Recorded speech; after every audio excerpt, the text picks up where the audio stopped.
Second class చదువుతున్నారు. G Maurya, G Tejasri. వాళ్ళ మదర్ని జి ఊర్మిళ నా పేరు.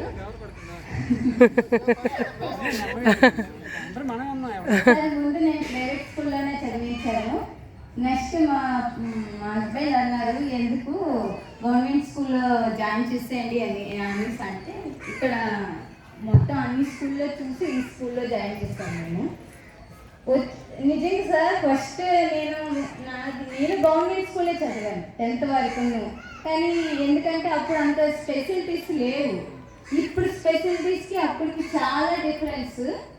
అప్పటికంటే ఇప్పుడు చాలా అసలు చెప్పడానికి మాటలో లేవు. ఎందుకంటే నా పిల్లల్లోనే చూస్తాను స్కూల్ నుండి రావడం, వాళ్ళ టీచర్స్ ఏం చెప్తున్నారో వచ్చి వెంటనే బట్టలు తీసి మొత్తం కాలేజ్ కడుక్కొని వస్తారు. మా టీచర్ ఇలా చెప్పారు, నేను అడగను, జస్ట్ అలా వచ్చి చెప్తారండి. మా టీచర్ ఇలా చెప్పారు క్లాస్లో. రోజు స్కూల్కి వచ్చే ముందు అమ్మకి నాన్నకి కాల్ దండం పెట్టమన్నారు. అన్నీ A to Z చెప్తారు. అలా చెప్పి ఒక స్నాక్స్ ఇస్తారు, తినేసిన వెంటనే బుక్స్ తీసిస్తారు. అసలు చెప్పడం కూడా బుక్స్ తీయాలిరా అని కూడా.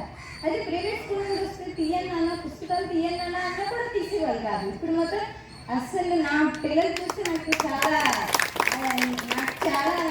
ప్రోడ్గా అనిపించేది. అసలు మా అత్తమ్మ వాళ్ళందరూ అన్నారు అదే ప్రైవేట్ స్కూల్ కాకుండా గవర్నమెంట్ స్కూల్లో వేశారు అనేసి కొద్దిగా అనిపించింది. కానీ నాకు ఆ ఫీలింగే లేదు, అసలు బెస్ట్ అనిపించింది. వాళ్ళిద్దరైతే వాళ్ళ చదువు కూడా చాలా ఇంప్రూవ్మెంట్ అయింది. వాళ్ళు చదువుకుంటారు. ఇంకేదైనా డౌట్ స్కూల్కి ఈరోజు పేరెంట్స్ మీటింగ్ అంటే నేను రాను, మీరు వెళ్ళడానికి నువ్వు వస్తే నేను వస్తాను, లేకపోతే మీరు రాను కాల్ పెట్టారు. ఓకే నేను వస్తాననేసి చెప్తే వాళ్ళు వచ్చారు. Thank you sir.